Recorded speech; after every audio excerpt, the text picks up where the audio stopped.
Hey, good morning. Michael Didier here. Thank you for joining us. We covered 26 and 27 last week. Just even 11 verses of 27 is all we got through.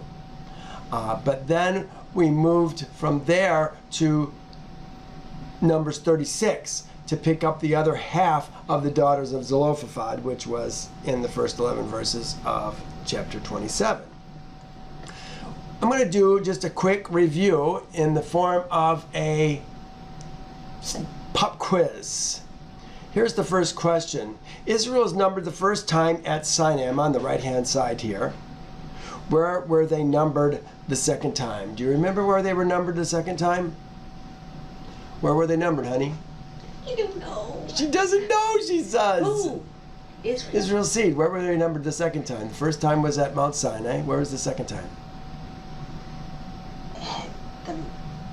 After Joshua came. She doesn't know. Here's the answer. It's in verse 3. It says, "So Moses and Eleazar, the priests, spoke to them in the plains of Moab by the Jordan, across from Jericho." Plains of Moab. That's where we were numbered, where we camped there for almost a year. It's funny they call it the plains of Moab. They weren't Moab's plains. They were our plains, weren't they? Before they were our plains, they were Sihon's plains. And before they were Sihon's plains, they were Moab's plains. So you got to kind of take some of these things with a grain of salt. Here's the next question. Who was numbered? Who was it that was numbered? Who was it that was numbered the first time? Let's take a look at that. That is in Numbers 1. Chris is saying, men, men, men. Take a census of all the congregation, all Israel's seeds assembly by their families, by their fathers' houses, according to the number of names, every male individually, from 20 years old and above, all who are able to go to war in Israel. That's who was numbered the first time. Who's numbered the second time? We've got to go back to 26:2. Here it is right here. Take a census of Israel's seed from 20 years old and above by their father's house, all who are able to go to war. It is the same people who are being numbered, but it's a completely different set of people. Let's find out. It appears that Israel was numbered and compared with a list of Israel's seed. You remember we talked about it. We talked about Reuben, the firstborn. Reuben was the Bekor of Israel. Reuben's seed were Hanak, Palu, Hezron, Carmi. Remember we talked about that last week, and we compared them with a list. What was the list? It appears that Israel was numbered and compared with the list of Israel's seed who came into Egypt years earlier, 250 years earlier to be more precise. Where can we find that list? You know what? It's important that we be able to move and navigate through the scriptures. And this is a list, Israel's seed coming into Egypt, that we see all the time. Do you remember where it is? Learn to memorize this. It's Genesis 46. These are the guys who are coming into Israel. Israel is going to be numbered here as well. And they'll talk about who are Israel's seed and the sons of Jacob. But they're talking about Israel's seed here. Jacob arose from Beersheba, and Israel's seed carried their father and their little ones. Israel's seed, Israel's seed. It's all about Israel's seed. Here we're having, now these are the names of Israel's seed, Jacob and his sons. This is who we're talking about. Then they'll talk about, and their sister, such and such. This is really an important list. We got to remember where this is at. Genesis 46. Here's the next question. In the final count of Israel, did we have more, less, or about the same who were numbered? We're talking about the second time versus the first time. Did we have more, less, or about the same? Well, I hope you said about the same. Here's the answer. It is found in 26, 2. Actually, that's where my note is. Here's what I put. Israel's seed. First time, 603,550. Second time, 601,730. About the same. 1,820 less of Israel's seed. Isn't that interesting that Yehovah, after 40 years, had that many men die and that many more step up to fill their place? Almost the exact amount. Makes you wonder, did he have this 40 years set up? How does Yehovah do it? Even the Levites. We had 22,300 when we were numbered the first time and 23,000 the second time. Just 700 more. Next question. Of all the men who were numbered at Sinai, how many of them were numbered the second time? Do you remember? The answer is 2. Unless we count Moses. I don't think Moses would be counted. He's not going into the promised land. We're talking about the people who are going to inherit the land. Here it is, 26:65. It says, for Yehovah said to them, they shall surely die. Oh, I guess I got to read 26:64. But among them there was not a man of those who were numbered by Moses and Aaron the priest when they numbered Israel's seed in the wilderness of Sinai. For Yehovah had said to them, they shall surely die in the wilderness. So there is not left a man of them except Caleb, the son of Jephunneh, and Joshua, the son of Nun. Well, that finished 26 in the numbering of Israel. Next, I wanted to quickly talk about the daughters of Zelophehad. You know what? We build our theology concerning the daughters of Zelophehad, I hate to say it, on Numbers 27. On Numbers 27. We can't do that. There's 2 chapters that we have to take into account to get a complete understanding of the daughters of Zelophehad.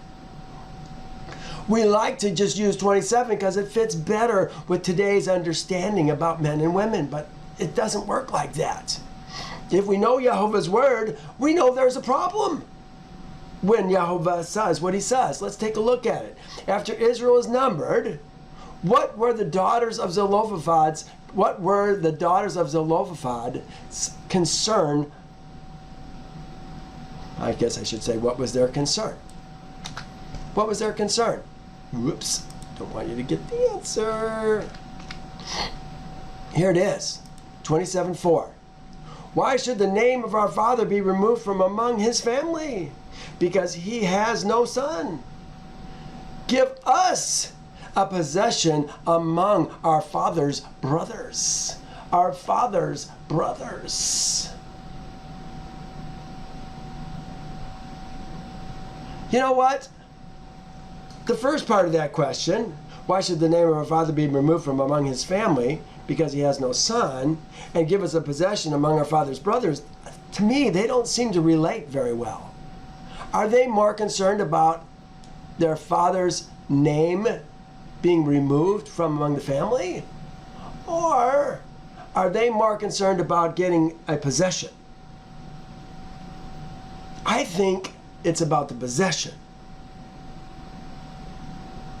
But I think also that they are forgetting that they need a covering. We're going to see how all this is going to work out, and it's really quite beautiful how Yehovah orchestrates this. Here's the answer. After they brought it to Moses, remember they brought it to the door of the tent of Moab. They couldn't go into the tent of Moab. They had to go to the door of the tent of Moab to talk to Moses and Eleazar. The answer that came down from Yehovah was this.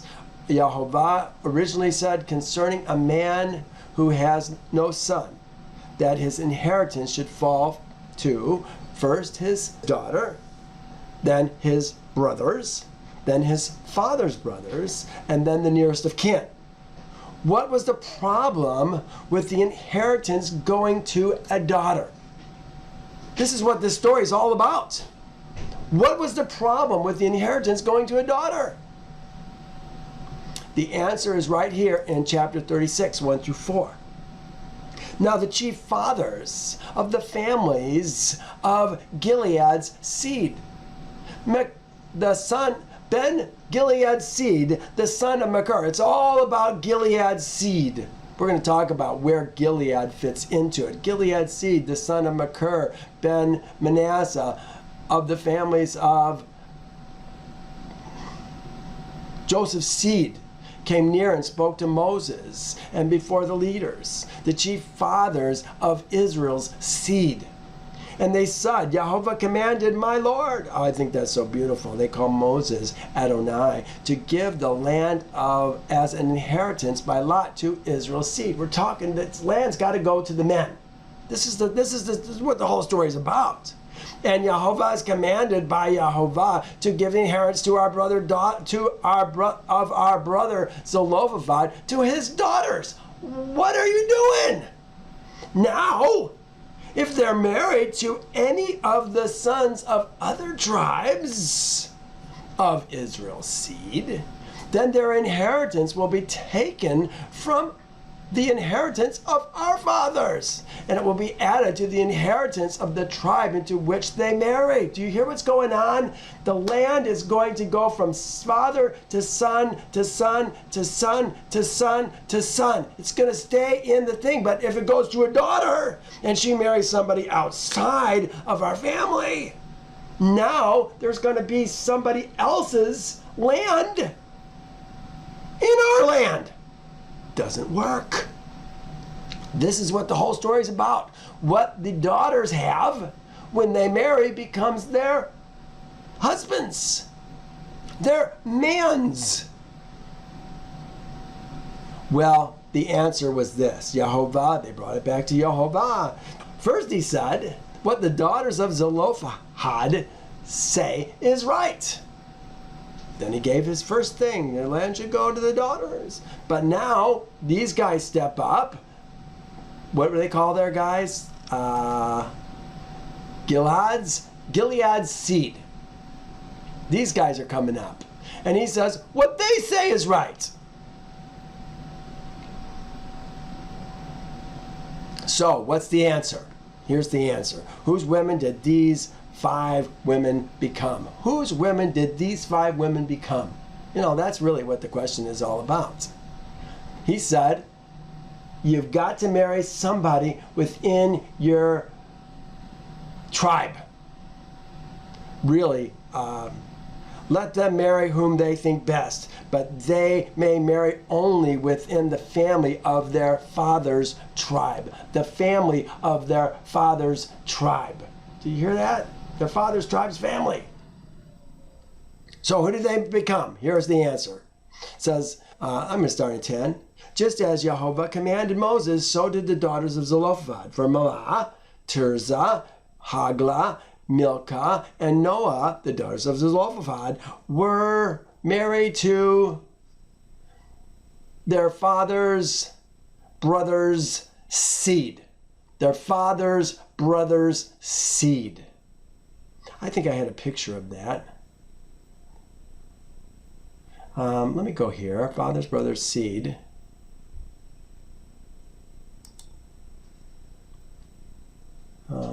Study notes.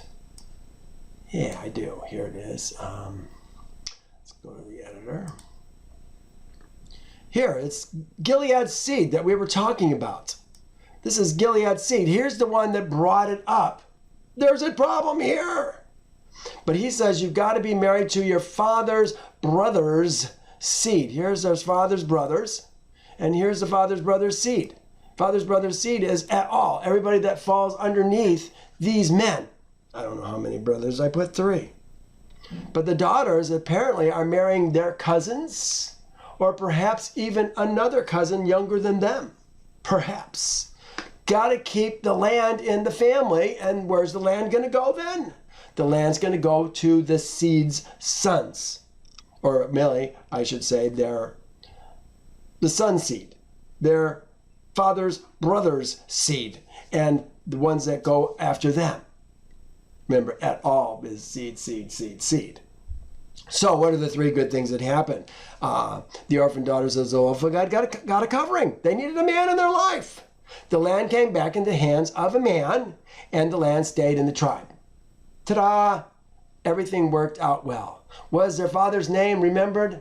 Maybe it was, maybe it wasn't.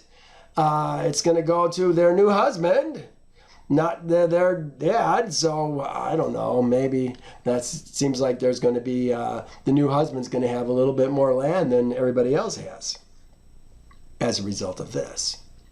Okay. I think I had one more question. Let me go back here. I gotta hit this, and I gotta go back to my journal. In the end, who was the land passed down to? Well, that's what we just talked about. I don't need to go into that. Okay. We left off here last week. Finished the daughters of Zelophehad from 10, really 11. We went to 36 to finish up the daughters of Zelophehad, the last chapter of Numbers. And now we're going to pick up here in 12. This is the death of Moses. Moses is going to die here. He's going to die in Deuteronomy as well. Now, I should say, there's going to be a record of him perishing, coming to an end in both places. Now Yehovah said to Moses, go up into Mount Avarim. I thought, Mount Avarim? Where's Mount Avarim? And see the land which I have given to Israel's seed. He didn't get to go in it, but he got to see it. We're going to see why he didn't get to go in it in just a moment. Let's talk about where this is, Mount Avarim. Here, I got a note here. Here, Mount Avarim. Where did Moses die? They moved from Alman Deblathiam and camped in the mountains of Avarim. In the mountains of Avarim, there it is, Avarim. Before Nebo. They departed from the mountains of Avarim and came to the plains of Moab by the Jordan. Ooh, it looks to me like the Avarim that we're talking about is not a mountain Avarim, but it's actually a range called the Avarim Mountains. Let's find out. Here's the second one. Go up to the top of Pisgah and lift your eyes toward the west, the north, the south, the east. Behold it with your eyes, for you shall not cross over this Jordan. He's going to get to see all the land that's going to become Israel's seed. Here he says, go up to this mountain of the Avarim, Mount Nebo, which is in the land of Moab, across from Jericho. So we got the Avarims, the mountain of Avarim, Mount Nebo, which is in the land of Moab across from the Jericho. View the land of Canaan, which I give to Israel's seed as a possession. Here's the last one. Then Moses went up from the plains of Moab to Mount Nebo, to the top of Pisgah. There's so much going on. It appears that he's went to Nebo, to the top of Pisgah. Could Pisgah be the high spot on Nebo? Maybe. And Yehovah showed him,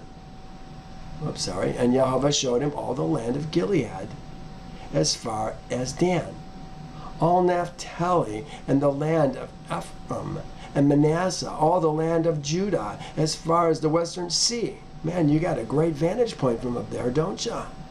The south and the plains of the valley of Jericho, the city of palm trees as far as Zoar. I'm not sure what the city of palm trees. Maybe Jericho is the city of palm trees. That could be what's going on. As far as Zoar. Then Yehovah said to him, this is the land which I swore to Abraham, Isaac, Jacob, saying, I will give it to your seed. I have caused you to see it with your eyes, but you shall not cross over it there. Yeah, it appears to me that this is what we're talking about. In fact, I have here it is right here. Avarim, regions beyond. On the east side of the Jordan, a mountain, or rather a mountain chain over Jericho to the east and southeast of the Dead Sea in the land of Moab. Here, let me show you on the map where this is at. We talked about Avarim. Here's the map of the area. Here's where we are in the plains of Moab, the red star. Here is Nebo. Here's Pisgah.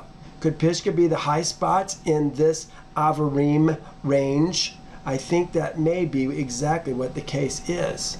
If we go a little bit further, towards the bottom of the Dead Sea, we had Avarim. Avarim. This is where we camped when we were going up to the King's Highway. That's what it was.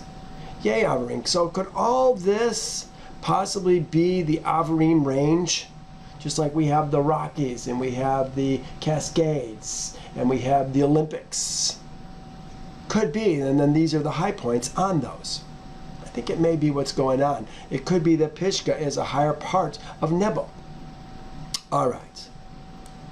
He says, and when you have seen it, you also shall be gathered to your people, as Aaron your brother was gathered.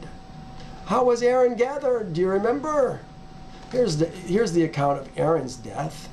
I'm not sure I can get it all in here, but I'll try.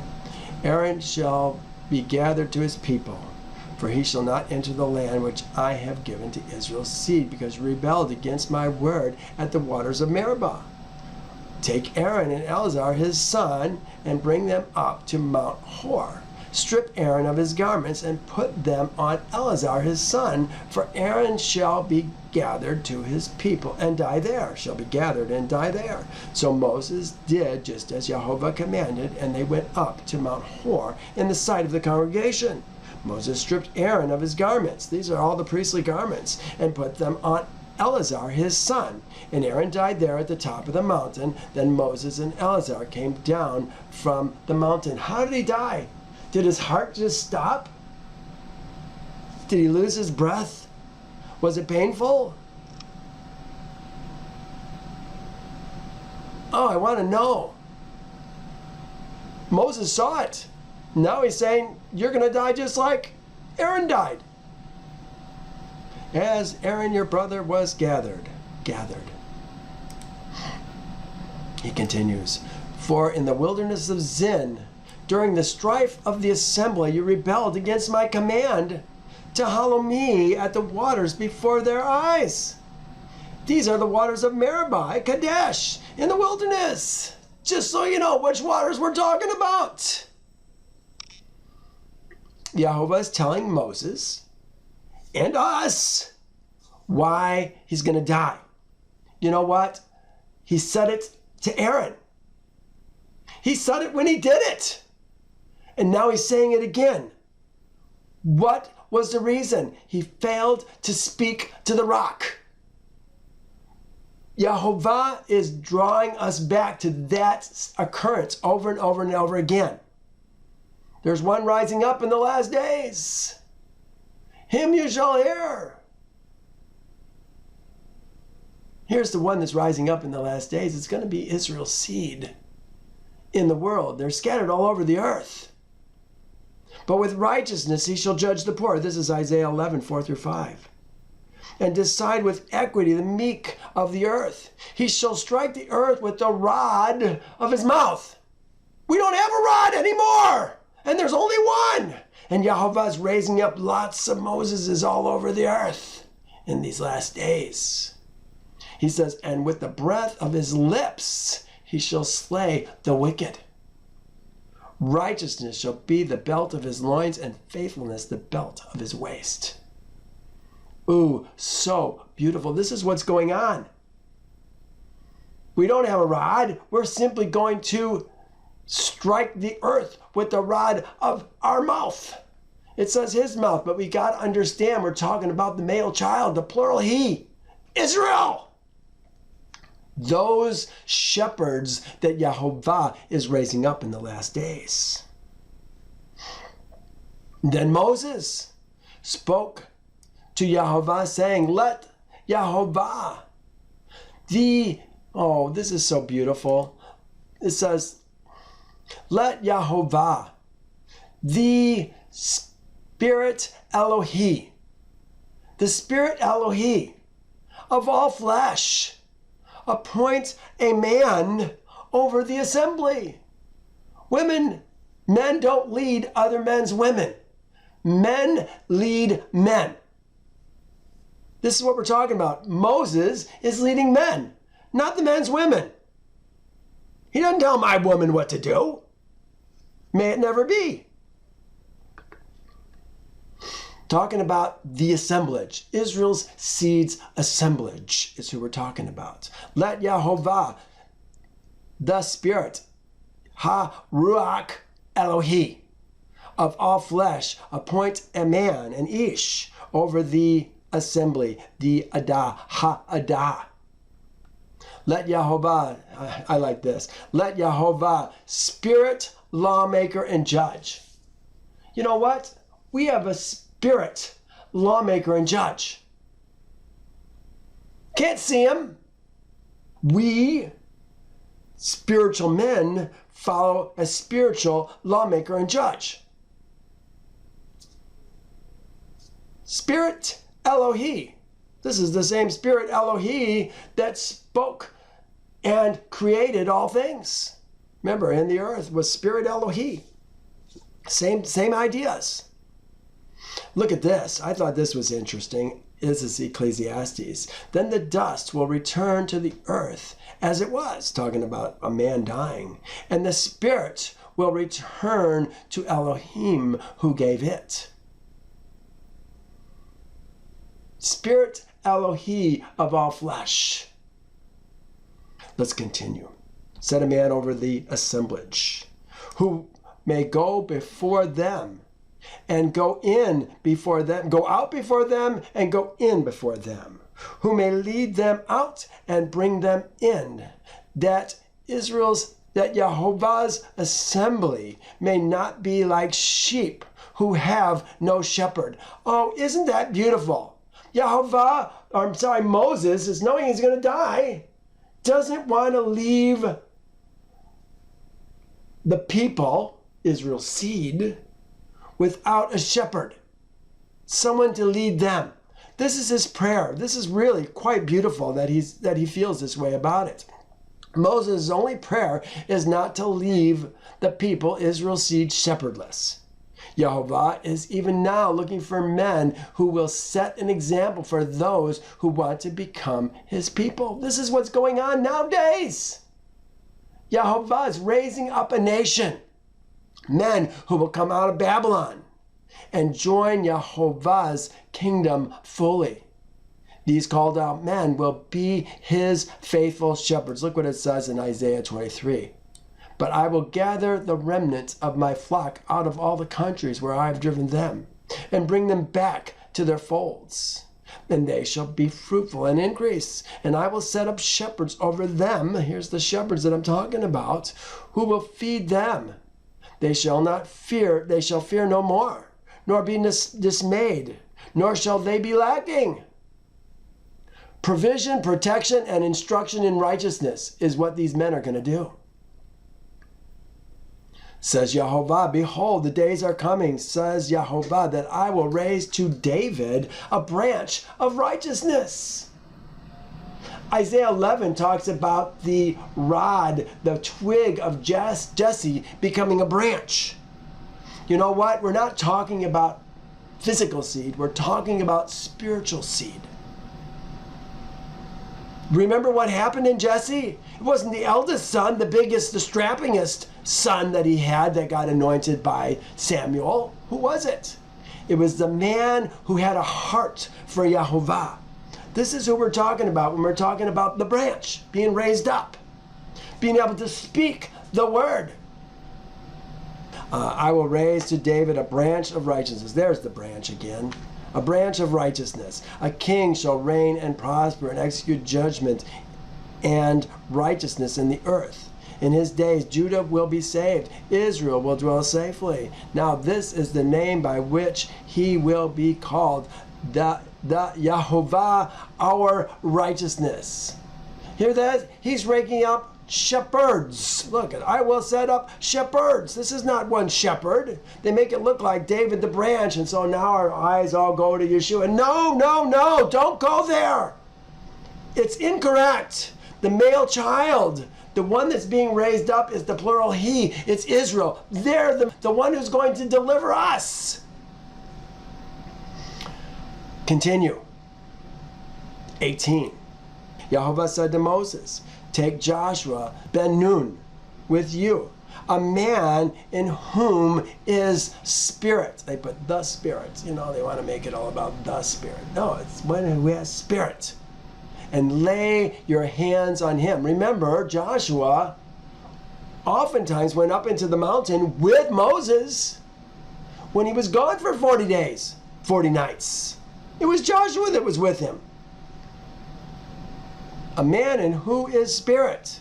Set him before Eleazar, the priest, and before, look at this, and before the assembly, before all the assembly, and inaugurate him in their sight. This is how Yehovah does things.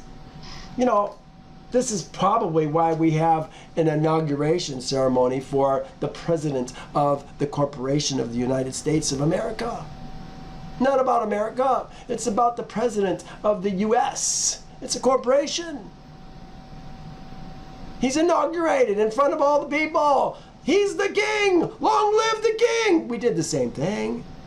This is how a man is appointed to lead Yehovah's kingdom. Joshua is to become the new commander. It says, this is said in before, inaugurate him. And charge them to him in their sight. And charge them to him in their sight. This is inaugurate. And charge them to him in their sight. This is the one you're going to follow, Israel's seed, you men who were numbered. I think this is an interesting word, using this Zadi, charge him. Here's the Zadi Nun Hey, a verb meaning to order, to direct, to appoint, to command, to charge, to be ordered, to be commanded. In the Hebrew picture language, the Zadi, there's written two different ways. This is the ancient one, this is the more modern one, Zadi, indicates a man on his side or a man bowing down. In that context, look at all these other words that yet use this same letter. Zion, Yehovah's son, Zion. Righteous is Zadik. A man and Adam, an Adam, a man and Adam. This is a verse, Proverbs 12:3. A man is not established by wickedness. An Adam is the man of the flesh, is not established by wickedness, but the root of the righteous. This is Zadikim. This is Zadik. This is Zadikim. This is the plural form, but the Zadikim cannot be moved.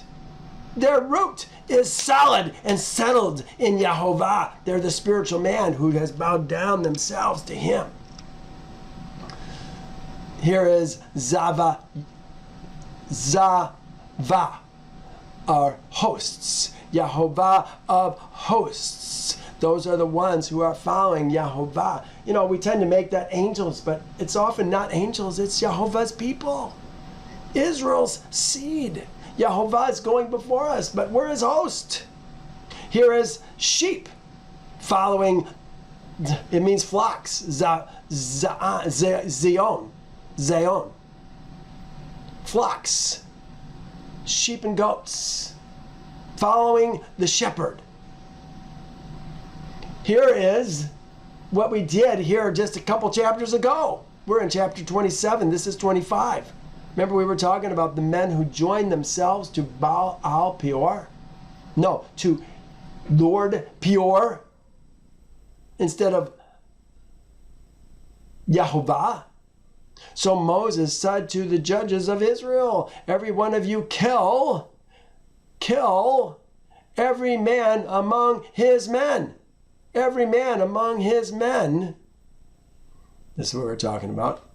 Enoshim ish. Every man among his men is the only way you can translate that. Who were joined, there's that word again. Zamad. There it is here.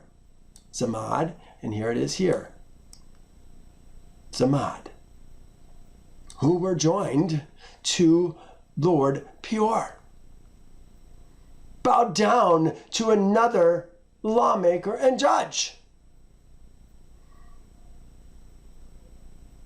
We're charging another man in our sight so that we're going to follow him. They probably said, long live the king! They knew Joshua was a good man. He was one of the 2 men of all the 600,003, 550 men who are still alive. Joshua and, what was the other one's name? Joshua and Caleb. They know Joshua. And you shall give, look what it says, and you shall give, they put some of your authority to him. Why would they say some?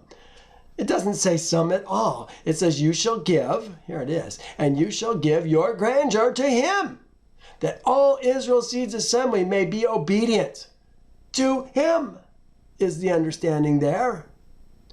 The word that we're talking about is hod. Hod. That's going to mean vigor, authority, majesty. You're going to give all your majesty, all your authority to him, that all Israel's seeds assembly may be obedient. Here, this is ancient Hebrew lexicon of the Bible for that same word, hod. They said splendor, grandeur, prominent beauty or work, as shouting out. I like that, grandeur. Moses had something that nobody else had. He talked with Yehovah eye to eye, face to face, mouth to mouth, it often said.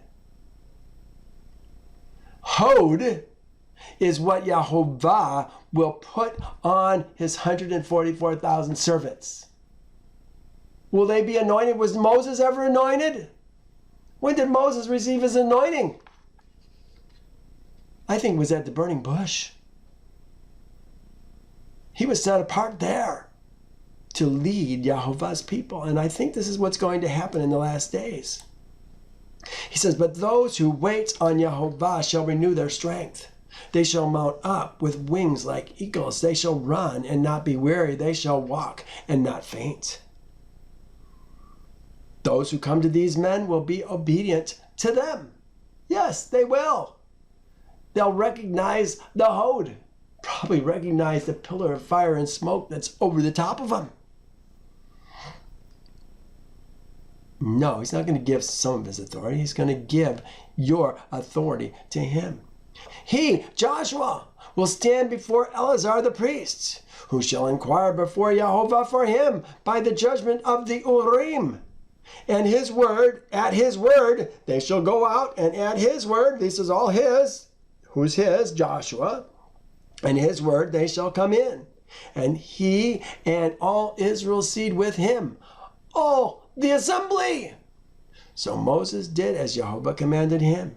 He took Joshua and set him before Eleazar the priests and before the congregation.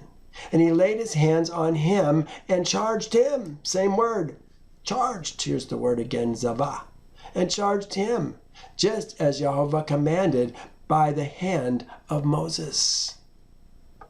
Long live the king! Well,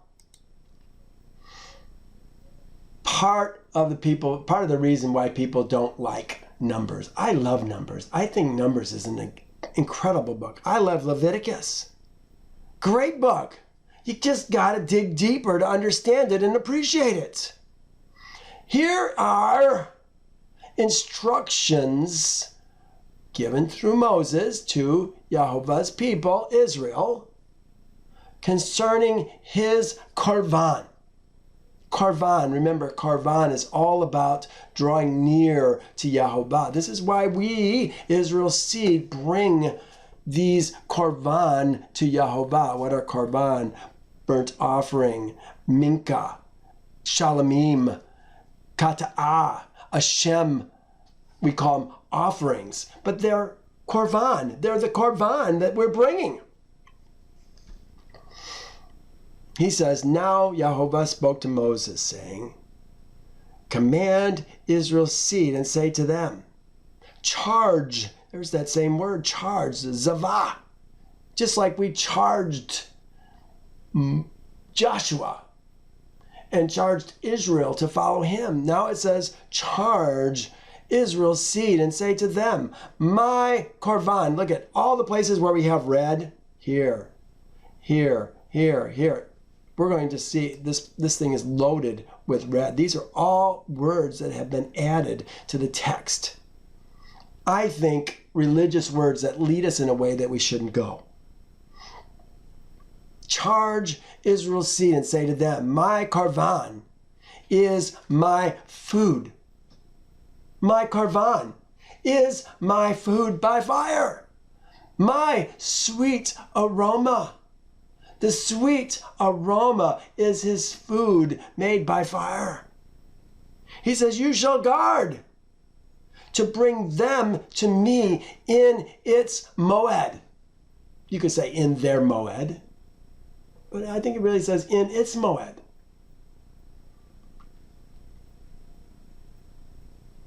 They put their appointed time, to bring to me at their appointed time. In its moed. Remember the korban, all about drawing near. Look at this section, it's 28 and 29. At the end of 29, which we're going to try and get through today, at the end of 29, it's going to say this, these ye shall bring unto Yehovah in your moeds, on your moeds, in addition to your vows, and your free will, spontaneous offerings, your olah and your minka, and your nesek and your shalamim. The things that he's going to give us are these that he's talking about. He starts by saying it, and now he's going to list them one by one. You know what? We can learn some things from these. We're going to see today that we're going to debunk once again the Lunar Sabbath. This whole business about keeping the Sabbath on the 1st, the 7th, the 15th, the 22nd, and the 29th day of the month. It doesn't work. And we'll show you today why I say that. This is just one more reason. And you shall say unto them, this is the fire. This is the fire which ye shall bring to Yehovah. Whole lambs. This is tamim. Tamim. Whole lambs. They always want to say, where is it? Without blemish. Whole two male lambs of the first year without blemish. Without blemish. It's not blemish. It's not about blemishing. They're two whole lambs. Tamim. Remember, we talked about without blemish is the word mum. No mum. Lo mum is no blemish. This is tamim, whole. Look at what it says, entire, whole. They translate it. See, we see it. Well, you can't see it, but it says dash, without blemish, complete, full, perfect, sincere. No, that's only the way it's being translated. That's not what it means. We've got to understand what the dash means and how to use Strong's. We fail badly. Here's what it actually says. And you shall say unto them, this is the fire which ye shall bring to Yehovah. Whole lambs. They're male lambs. You can say male. The word is male lambs. In their first year, day by day, as an olah. Continually. Day by day, as an olah. Continually. As a regular burnt offering. That's what it does. They add offering. They say regular, olah is the word that we're talking about, as an olah continually. Day by day, as an olah continually. This is something that's supposed to go on forever. Well, unfortunately, we don't have a temple. It can't go on right now. But that's not going to be that way forever. This is our daily korban to Yehovah. When we talk about the daily, remember we talk about the daily. This is the things that we bring to Yehovah in the morning and we bring to him in the evening. The daily. 2 male lambs of the first year, less than a year old is what we're talking about. Whole and alive. We're going to kill them and we're going to put them, we're actually going to, this is an olah. Remember, an olah, we're going to cut them up. Everything's going to get burned. The only thing that's not going to get burned is the flesh. That's going to be given to the priest. So this is the first one that we're going to talk about. It says, 1 lamb you shall offer in the morning. The other lamb you shall offer at the evening. So this is 1 in the morning, 1 in the evening. With that, we're going to have 1/10 of an ephah of fine flour as a mincha. There's no offering, as a mincha mixed with 1/4 of a hin of pressed oil. 1/10 mixed with 1/4 of a hin of pressed oil. It is a regular burnt. It is a continual olah. This is the continual olah, which was done at Mount Sinai. A sweet aroma by fire unto Yehovah. It is a regular, it is a continual. No, it's the one we just read. Continual burnt offering. This is a continual olah, which was done at Mount Sinai. Verse 7. And its drink. So we have the mincha. Remember we said the mincha was flour mixed with oil, a hin of oil. So this is something that we've got to make. We've got to put it together. It's going to go to the priest. The priest is going to give a handful of it into the fire. And its drink shall be 1/4 hin for each lamb. Each lamb, it doesn't say for the, and its drink is 1/4 for 1 lamb unto Yehovah. Holy, it says holy wine you shall pour a drink unto Yehovah. We're going to see it doesn't really say wine in here right now, but it is going to be understood in here that it's there. With the 1 lamb you shall, this is Exodus 29:40, just so you can see that they're doing pretty much the same thing. With the 1 lamb shall be 1/10 of an ephah of flour mixed with 1/4 of a hin of oil pressed, and 1/4 of a hin of wine poured as a drink offering. So we're just continuing on this. This is what we're doing for the daily offering. It does its mincha and its drink offering. They call it, the mincha always gets translated as grain offering.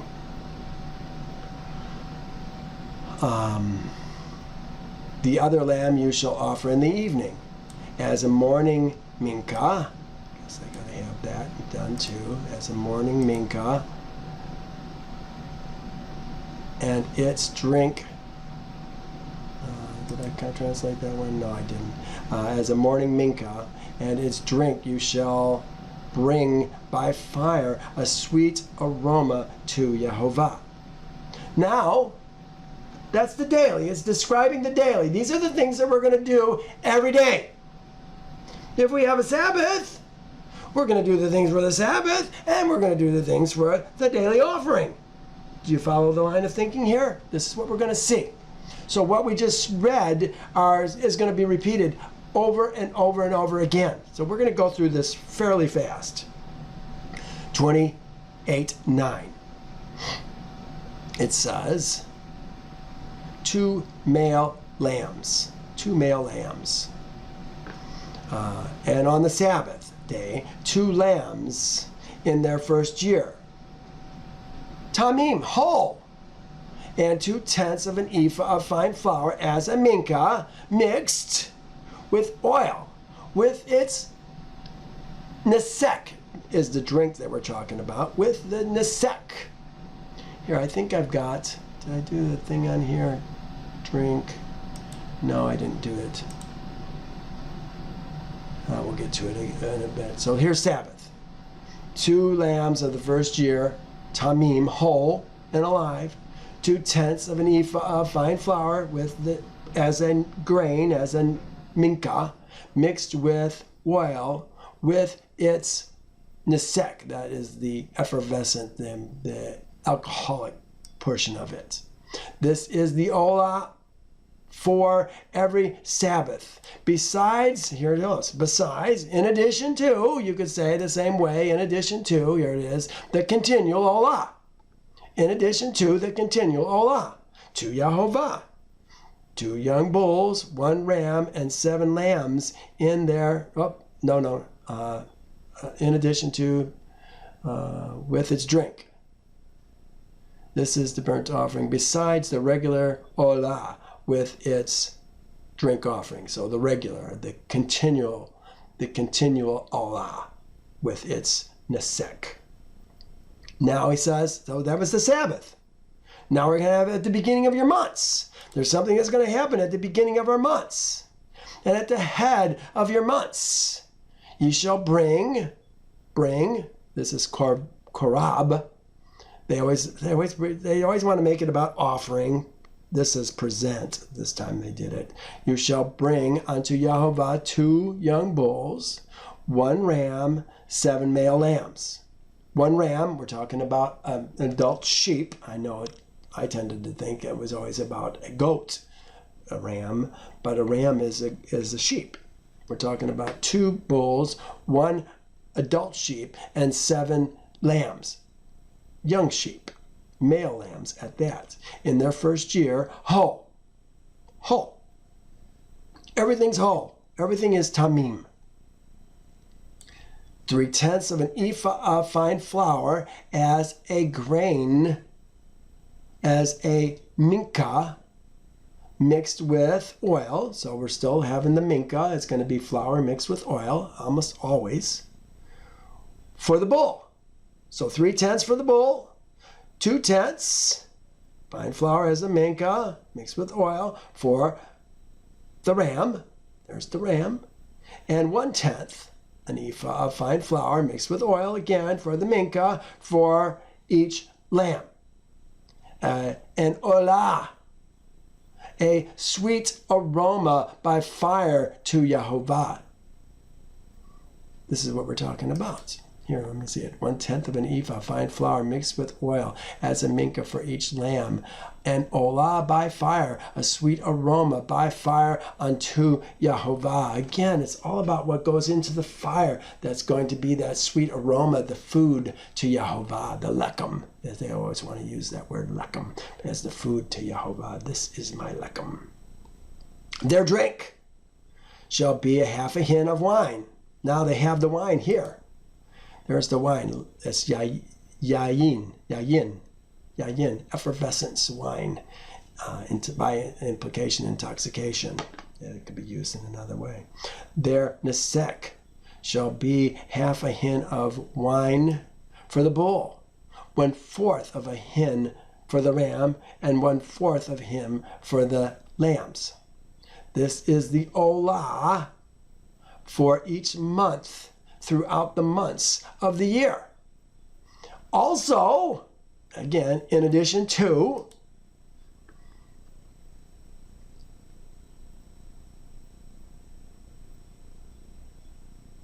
one kid of the goats as an kata'ah.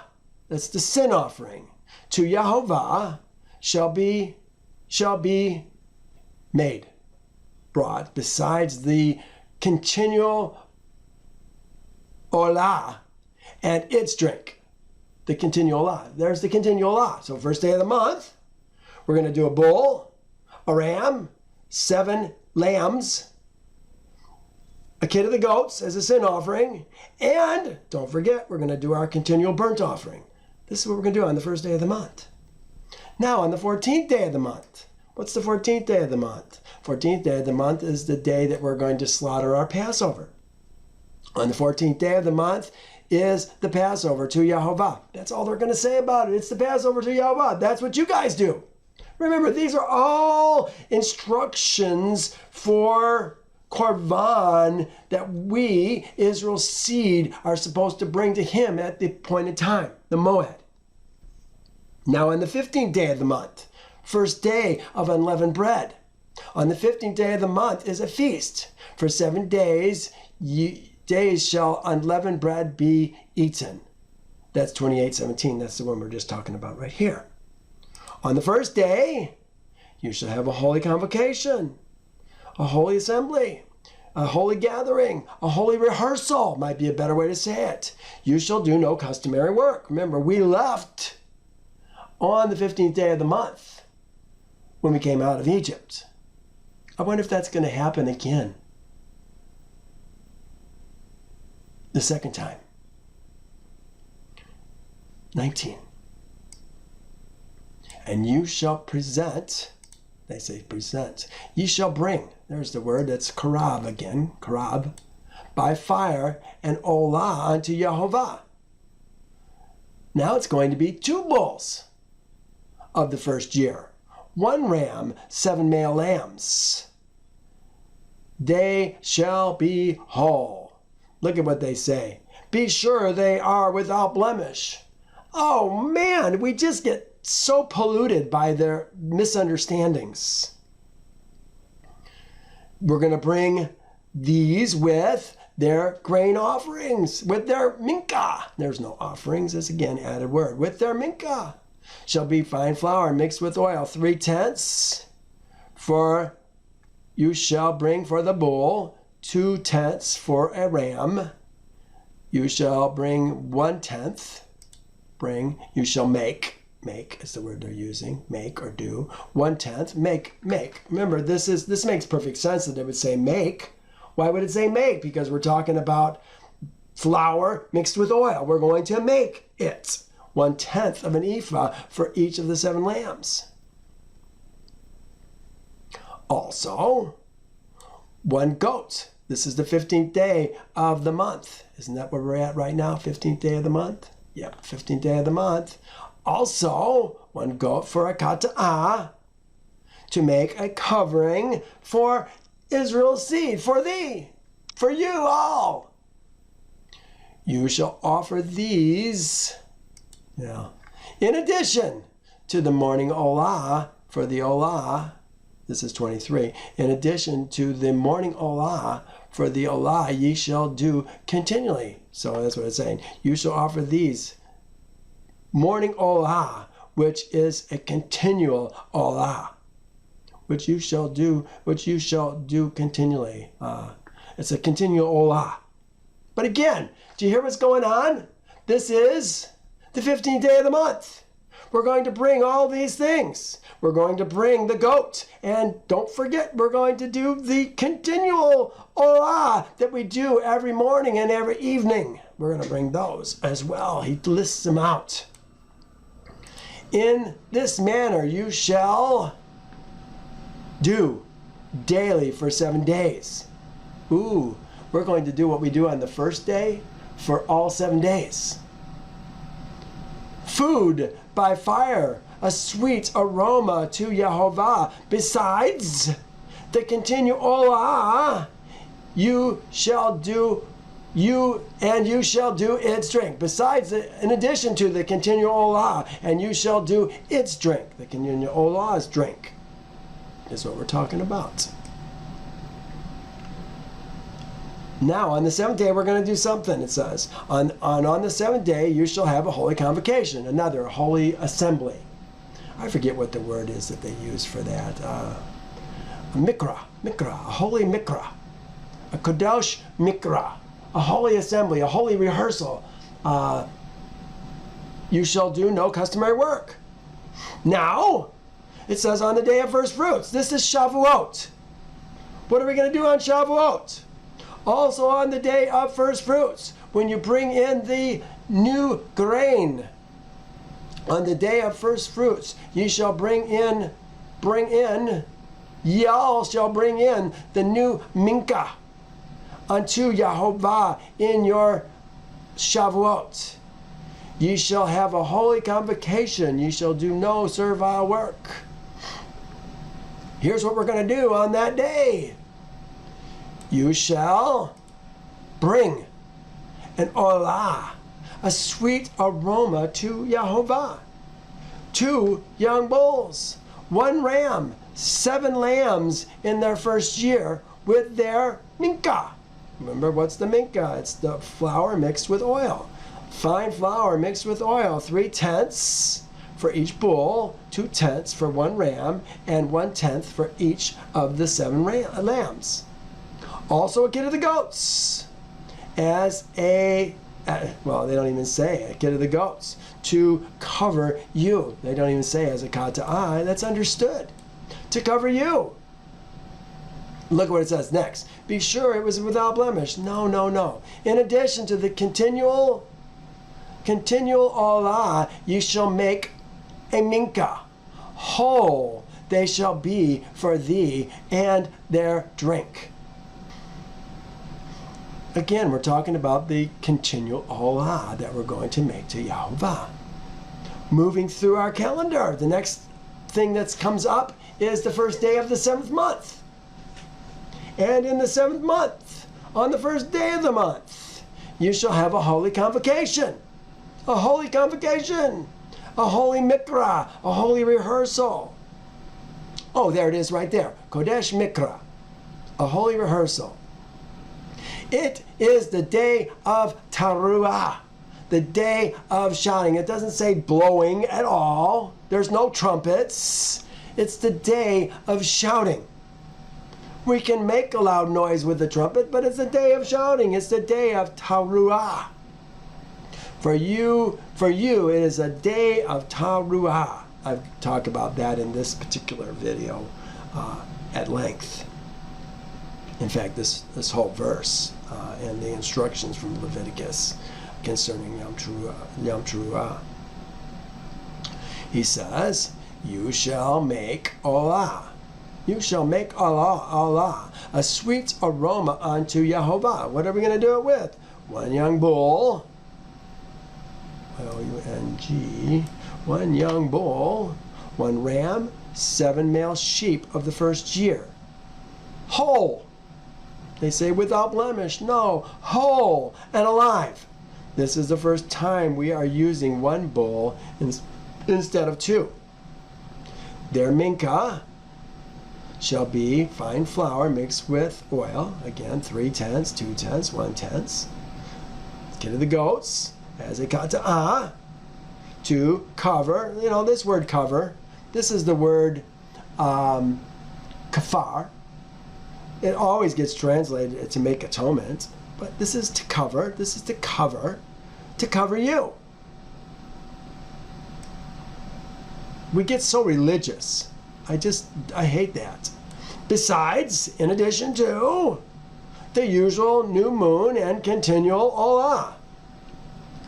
This is the first month.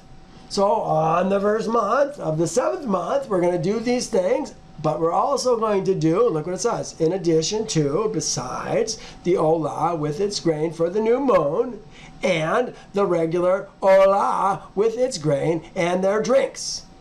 That's the morning offerings, morning and the evening offerings, morning and the evening korban, according to their ordinances, as a sweet aroma by fire to Yehovah.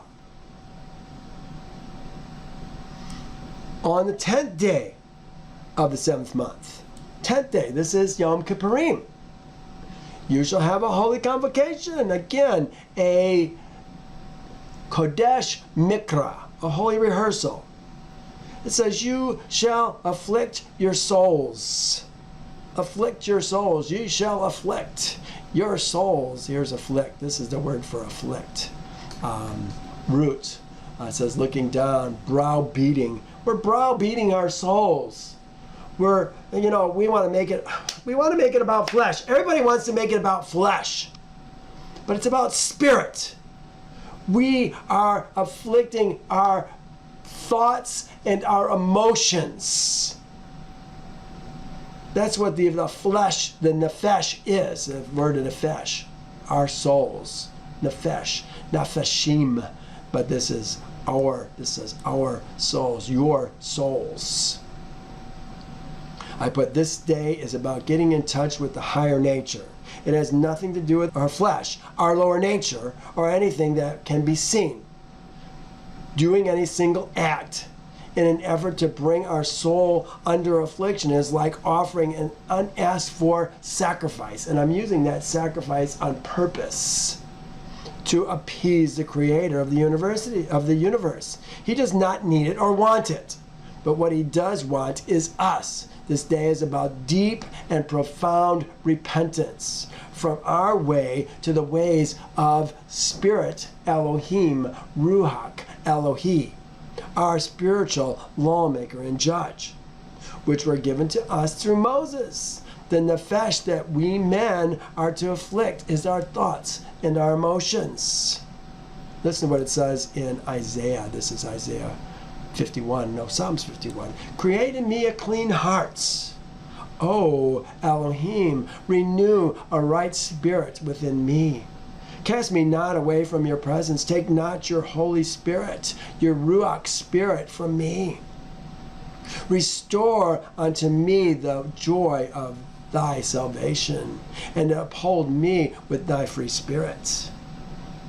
Then I will teach transgressors your ways, thy ways, and sinners shall be converted unto thee.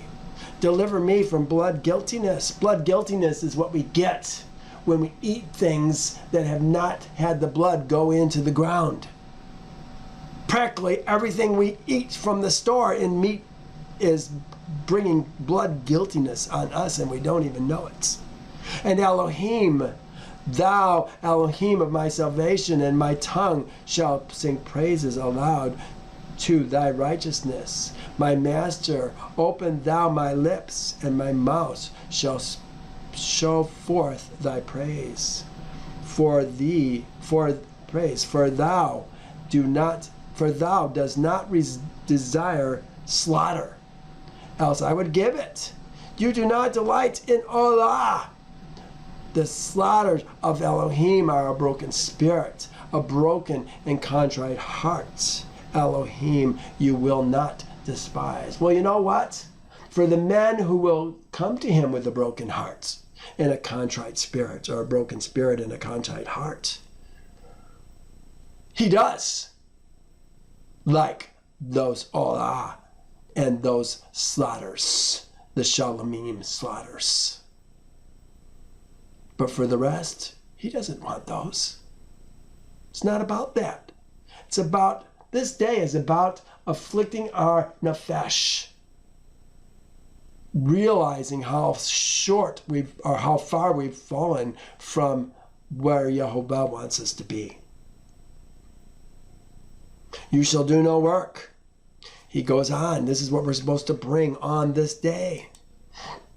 And ye shall bring an olah unto Yehovah, sweet aroma, 1 young bull, 1 ram, 7 male sheep of the first year. They shall be whole. Again, we are using 1 bull instead of 2. Why? I don't know. I don't know if it's important. Maybe it is. I'm sure it is. Okay, now it's going to say their grain shall be fine flour mixed with oil. When we bring this meat, we're going to put in the minka along with it. The minka, again, is the flour and the oil. 3/10 of an ephah for the bull, 2/10 for the ram, 1/10 for each of the 7 lambs. This is something that we're going to make and put into the fire with it. Also 1 kid of the goats as a kata'ah. Besides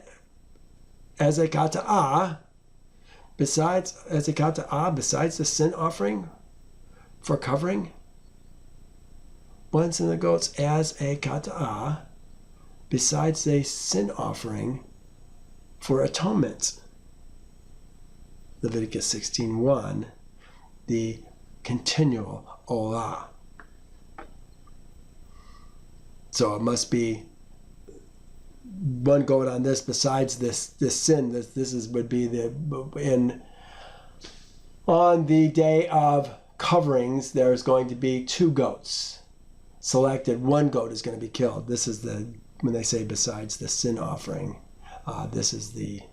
Besides the kata'ah, there's going to be, I guess, maybe 2 kata'ahs on this particular day for atonement, for covering. And the regular olah with its grain and drink and its drink. Yeah, they say their drink, but it's with its drink and it's with its grain, its minka and its nesek. Now, here's the 15th day. Remember, the 15th day is the day that these lunar Sabbatarians are telling you we're supposed to do a Sabbath. Let's see if Yehovah tells us to do what we need to do on the Sabbath on this particular day. That tells us something, don't you think? Well, it does. Here it is, 15. On the 15th day. This is the 15th day of the month. Does it say anything about a Sabbath korban? We'll find out if it does. Again, lunar Sabbath does not work. On the 15th day of the month, 7th month, you shall have a holy convocation, Kodesh Mikra, rehearsal. You shall do no customary work. You shall keep a feast to Yehovah 7 days. You shall present an olah by fire as a sweet aroma to Yehovah.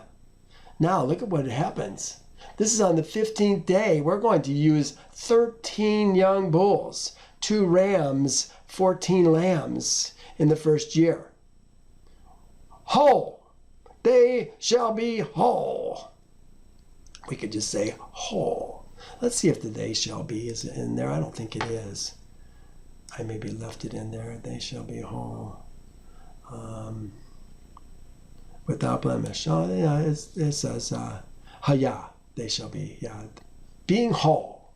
So it is there. Being whole. Being whole. Alive. They shall be whole. All right. New King James, here we are. They shall be without blemish, is what they want to say always. Their grain shall be the fine flour mixed with oil. Each oil, 3/10 of an ephah for each of the 13 bulls, 2/10 for each of the 2 rams, and 1/10 for each of the 14 lambs. Remember, these are grains mixed, flour mixed with oil for the minka. In addition, it says we're also going to have a kid of the goats as a sin offering besides the regular olah, its grain, and its drink offering. That's it, folks. This is the 15th day. Didn't have any of the Sabbath-related stuff in it, did it? Because the 15th day is not a Sabbath. On the 2nd day, present 12 young bulls. We had 13. We're going to go 12, 11, 10, 9. 2 rams, 14 lambs. The only thing that's going to change is the amount of bulls each day.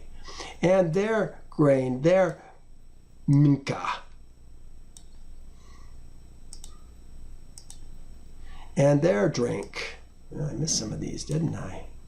I like to try to color code these so you can see them more readily. For the bulls, for the rams, and for the lambs, by their number according to their ordinance. They're not even going to spell it all out. They're just telling us what to do, the drink offerings. Also a kid of the goats as a kata'ah. There's the kata'ah. Nope, I gotta have that. It's gonna be blue. As a purple, I guess that is.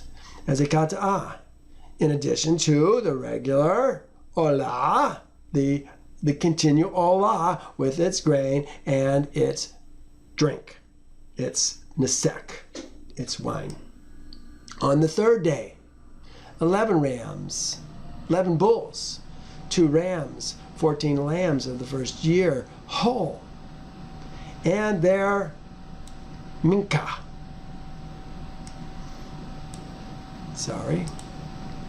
And their drink, nesek.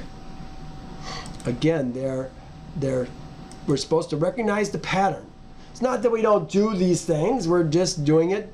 We know how to do it now. We've had it repeated several times for the bulls, for the rams, for the lambs, by their number, according to the ordinance. Also a goat as a sin. Kata'ah. Besides the continual olah, its grain, its minka, and its nesek. These are the daily offerings. We're going to do that every day. On the fourth day, 10 bulls, 2 rams, 14 lambs in their first year, less than a year old, whole, with their grain and their drink. My goodness, how come I didn't finish all these? For the bulls, for the rams, for the lambs, for their number according to the ordinances. Also I got the In addition, the regular olah, its grain, the continual olah, its grain and its drink. You see how the continual is done every day? I like how Yehovah is spelling this out carefully. This is how, when we have somebody tell us about Lunar Sabbath, and this, if we know the word, we know it doesn't fit. It doesn't work. It just doesn't work. It doesn't fit the scriptures. Fifth day, 9 bulls, 2 rams, 14 lambs of the first year, whole, with their grain, with their drink. I'm not going to change these. With their drink. For the bulls, for the rams, for the lambs, for their number, according to their ordinances. Also a goat, kata'ah, besides the continual olah, with its grain and its drink. Sixth day, 8 bulls, 2 rams, 14 lambs in their first year, whole. Their grain, their drink, their nesek, their minka, and their nesek, for the bulls, for the rams, for the lambs, for their number, according to their ordinances. Also, 1 goat, as a kata'ah, besides, in addition to the continual olah, its grain, and its drink. Last day, 7th day. On the 7th day, present 7 bulls, 2 rams, 14. By the way, it seems like I had this figured. Yeah, 70. This is what we're bringing. 13, 12, 11, 10, 9, 8, 7. 70. What is that 70 about? Is it about 70 nations? Is it about the 70 people who came into Israel or came into Egypt? Israel's seed that came into Egypt when we came in the first time? I don't know. I think it's important. There's 70 altogether. This is a total of 70 bulls. Your father went down to Egypt with 70 persons, and now Yehovah, your Elohim, has made you as the stars of heaven in multitude.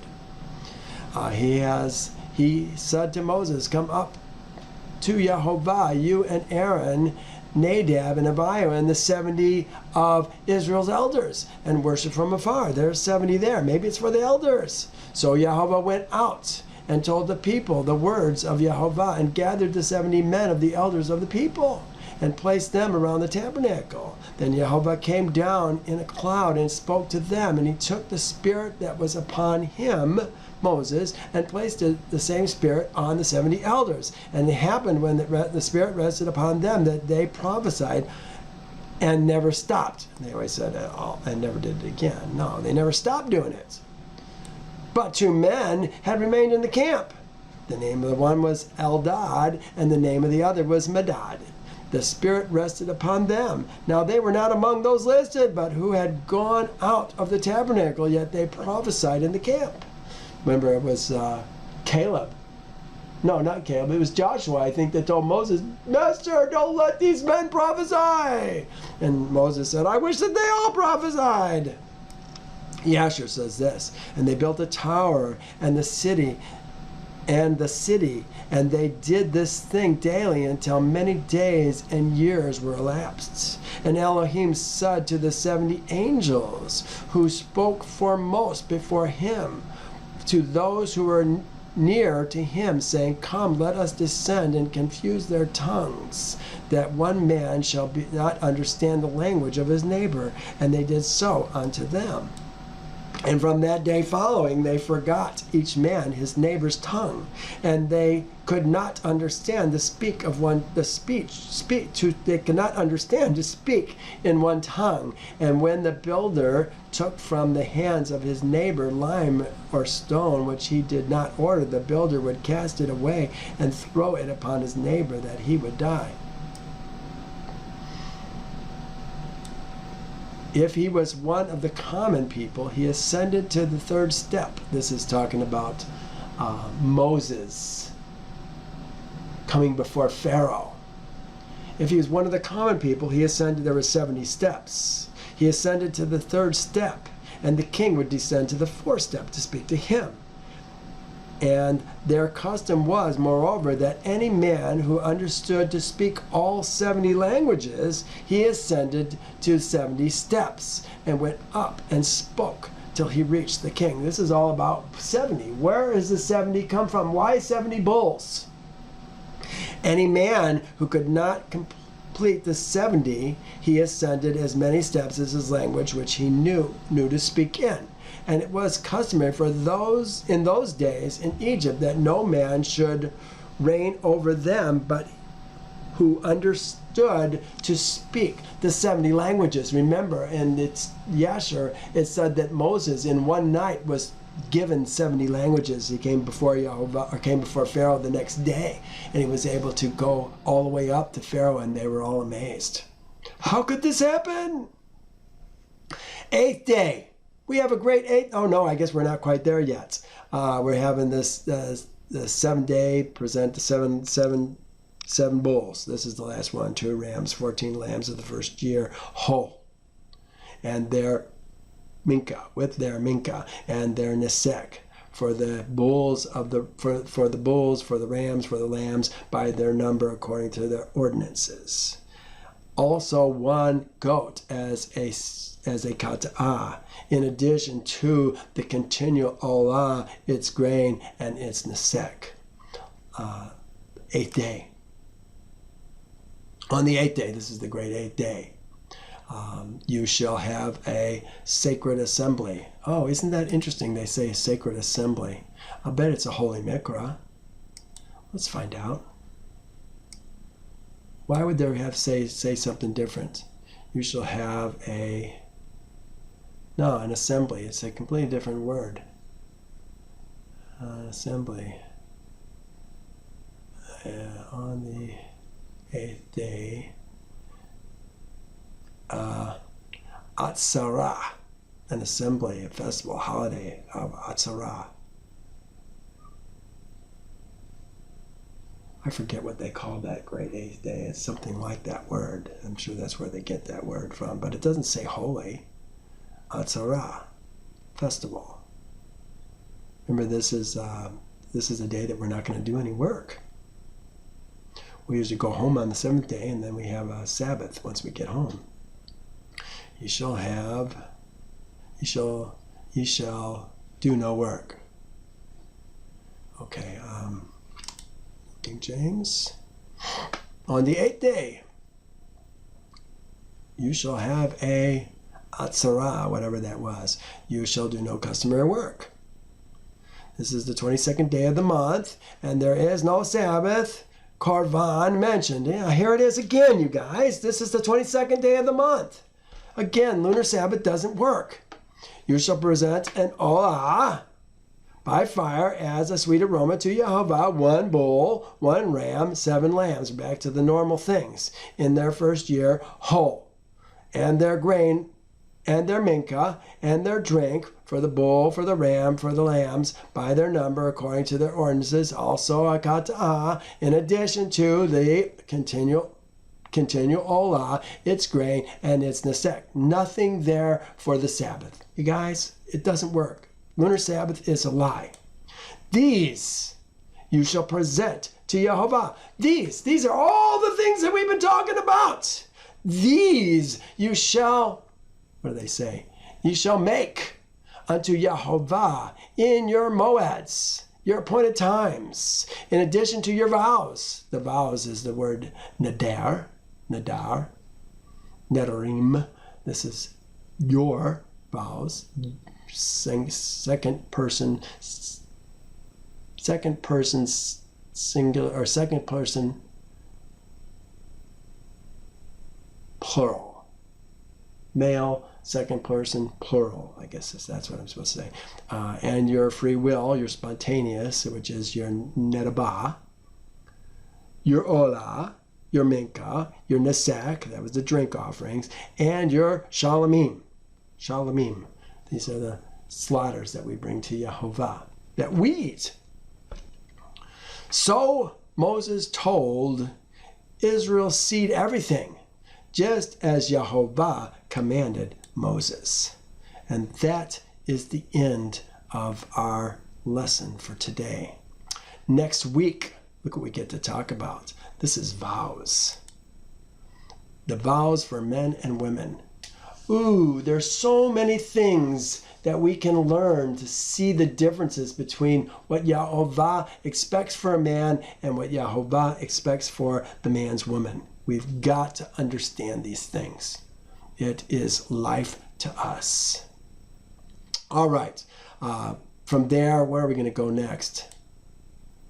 Oh, the war with Midian. It's going to start and finish, I guess. We're going to divide the booty. Oh, so much neat things to see. Things that we've talked about. Once you touch the dead, how do you get clean? Do they just come back into the camp with their booty? What stuff did they take from Midian? Oh, pretty interesting. We're going to see they took virgins. The booty was the virgins and the goats and the zaon, the sheep and the goats, and the herds. The living things is the booty. We're going to split the booty between Israel's seed and the Levites. Wow. All right. Well, you'll be very interested to see what happens next week. All right. Hey, thank you for joining me. We'll catch you all later. Have a great day. Bye now.